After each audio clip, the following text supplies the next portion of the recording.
In this video, we will talk about how to find missing terms in a geometric sequence. So, a geometric sequence is a sequence of values in which, to find the next value in the sequence, you either multiply or divide by some number, and that number is known as the common ratio. So that's important to know. So let's check out these 4 examples of how we can find missing terms in geometric sequences.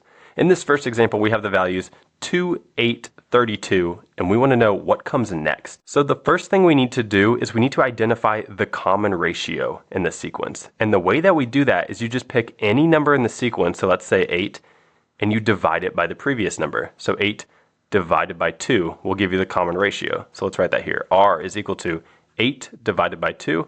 8 divided by 2 is 4. So the common ratio is 4. And it doesn't actually matter which terms you pick in the sequence to calculate the common ratio. You should get the same answer each time. So for example, if you instead picked 32 and you divided it by the previous value of 8, 32 divided by 8 is also 4. So you'll always get the same answer. So now that we know the common ratio, to get the next number in the sequence, we just take 32 and we multiply it by 4 to get the next value. So let's do that over here. 32 times 4. So we get 4 times 2 is 8. 4 times 3, that's 12. So 128. So the next missing value in this sequence is 128. All right, let's check out example number 2. We have 6, some missing value, 24 and 48. We want to figure out this missing value. So again, let's calculate the common ratio of this sequence. So in this case, there's only one choice because there's only 2 consecutive numbers given. So we have to use the 48. We have to divide it by the previous value of 24. So we'll say R is equal to 48 divided by 24. That turns out to be 2. So the common ratio is 2. In other words, if we have some number, to get the next number, we have to multiply by 2. So 6 times 2 is 12. And we'll also find if we take 12 and we multiply it by 2, we do indeed get the next value of 24. So that's another way to double check that we got the right answer. All right, let's check out example number 3. We have 20, 10, some missing number, and 2.5.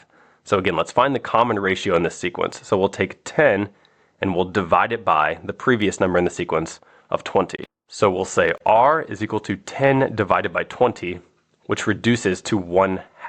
So this example is a little bit different. The common ratio is less than 1, which means we're multiplying by a fraction. So that's why our values are decreasing. So to find this missing term, we need to take 10 and multiply it by 1/2. So if we want to think about 10 times 1/2, it's easiest if we write 10 over 1. So when we have 2 fractions like this and we're multiplying, we can just multiply the numerator straight across. So 10 times 1 is 10. And then multiply the denominators. 1 times 2 is 2. So we get 10 divided by 2, which is 5.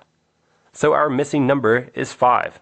All right, let's check out our last example. We have 3, and then some missing number, and another missing number, and then 24. So in this case, we're not able to directly calculate the common ratio because we don't have 2 consecutive values. So the trick we can use here is we can say, well, we know that to go from 3 to this number, we have to multiply by R, whatever R turns out to be, the common ratio.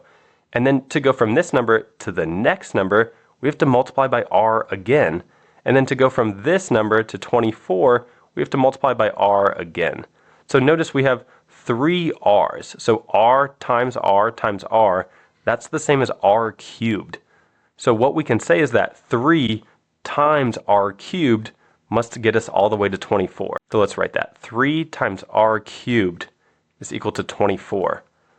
Now notice we can solve for R by using a little bit of algebra. So if we divide both sides by 3, the 3's over here cancel out and we're left with R cubed is equal to 24 divided by 3 is 8. Now to solve for R, to figure out what R is, we can take the cube root of each side because we'll be left with R on this left-hand side. And then over here we have the cube root of 8, which turns out to be 2. So R is equal to 2. So in other words, if we have a 3 right here, to get the next number, we do 3 times 2, which is 6. And then to get the next number in the sequence, we do 6 times 2, which is 12.